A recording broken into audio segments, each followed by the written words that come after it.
28 usul-usul dakwah jamaah tabligh.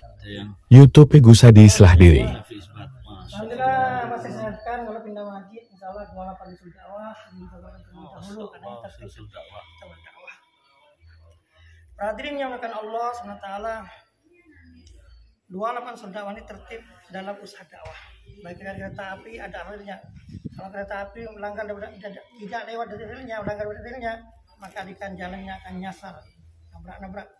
Begitulah seorang dai, kalau sudah menyimpang dari 28 usul dakwah ini, maka tidak akan menjadikan asal hidayah, bahkan jadikan mudorot.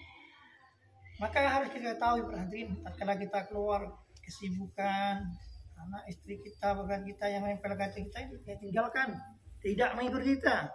Tapi harus kita ketahui dua perkara yang mengikuti kita, yaitu setan dan hawa nafsu.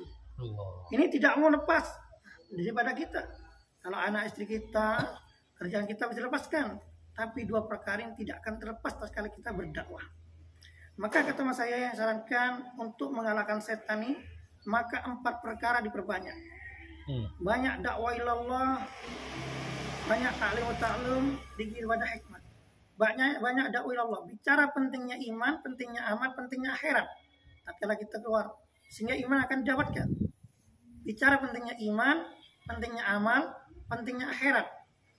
Yang kedua, banyak ta'lim, maka ilmu kita akan bertambah. Maka akan terbentuk untuk mengekalkan perintah Allah pada diri kita dengan banyak ta'lim. Dengan banyak dakwah ilallah, sifat dai kan wujud dari kita. Yang ketiga, banyak dikir dan ibadah. Bagaimana kita dikir kita? Selalu 24 jam ingat pada Allah SWT.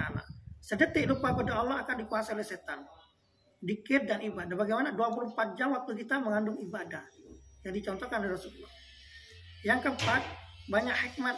Melayani umat dengan cara Rasulullah. Sehingga Allah akan berikan hikmat. Kalau kita banyak dikir dan ibadah, Allah akan berikan sifat seorang hamba pada diri kita. Maka dengan 4 perkara ini, hadirin, setan akan kalah. Tidak ada kesempatan untuk ganggu kita. Maka akan terbentuk sifat da'i dalam diri kita. Kalau 4 perkara ini diperbanyak. Terus harus kita kurangi dari keluar lingkungan masjid. Yang kedua, kurangi bicara sia-sia.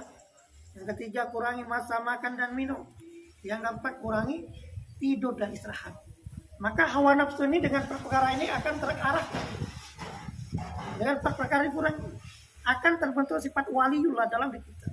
Dengan kita kurangi dari keluar lingkungan masjid, kurangi bicara sia-sia, kurangi di masa makan dan minum, kurangi tidur dan istirahat, maka akan terbentuk sifat waliullah dalam diri kita. Maka hawa nafsu kita akan terarahkan.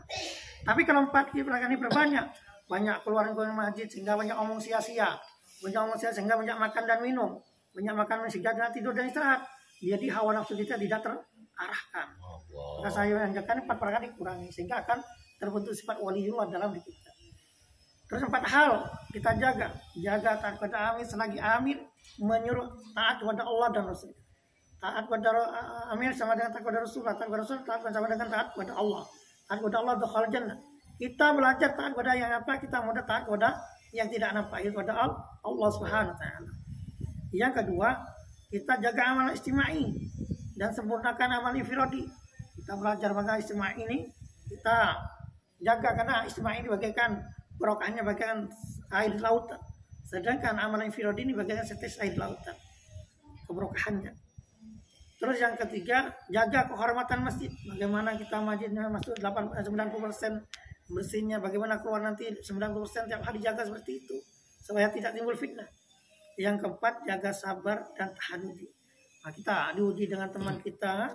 Misalkan ada teman kita nguji, ada mencobakan kita jengkel, itu katakan, oh dia di manusia, salah dan benar sifatnya manusia, bukan malaikat. Maka kita semuanya sifat sabar dan tahan. Bila 4 perkara ini dijaga, akan terbentuk sifat taatnya umat. Umat mudah taat kalau 4 perkara ini dijaga. Terus 4 hal kita tinggalkan boros dan wazir. Yang kedua, tinggalkan mengharap kepada makhluk, hanya mengharap kepada Allah. Yang ketiga, tinggalkan meminta kepada makhluk, hanya minta kepada Allah. Yang keempat, tinggalkan kosak atau pakai barang orang lain tanpa izin. Akan terbentuk sifat iman yakin dalam diri kita. Kalau 4 perkara ditinggalkan. Akan tapi kalau kita banyak boros, sehingga banyak wadir, sehingga persiapan habis, sehingga mengharap makhluk tidak dapat, sehingga minta makhluk tidak dapat, sehingga mencuri. maka 4 perkara ini ditinggalkan. Ini akan terbentuk sifat iman yakin dalam diri kita.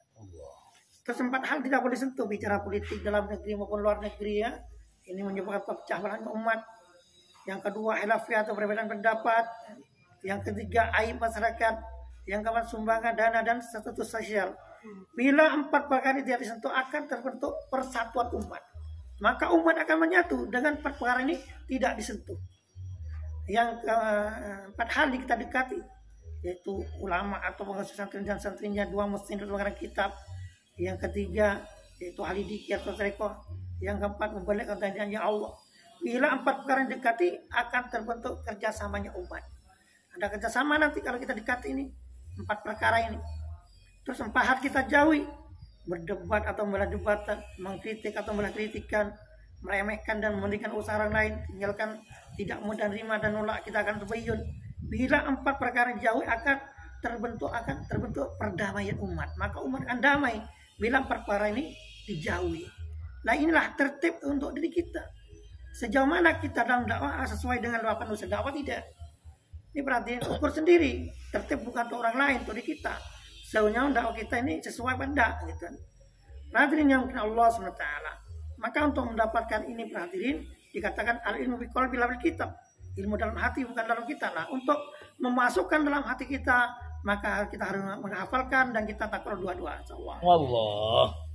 Masya Allah, la ilaha illallah. Usul-usul dakwah. Alhamdulillah kita takror dulu. Alhamdulillah. Pekerjaan dan pekerjaan ilmu. Nah, ini kan terjadi ingin usul dakwah untuk diri kita. Kalau tidak hafal gimana kan gitu kan? Karena sebagai petunjuk untuk bisa beramal. Kan insya Allah amal sampaikannya. Insya Allah. Subhanallah bihamdihi, subhanallah bihamdika, asyhadu an la ilaha illa anta, astaghfiruka wa atubu ilaik. Waalaikumsalam warahmatullahi taala wabarakatuh.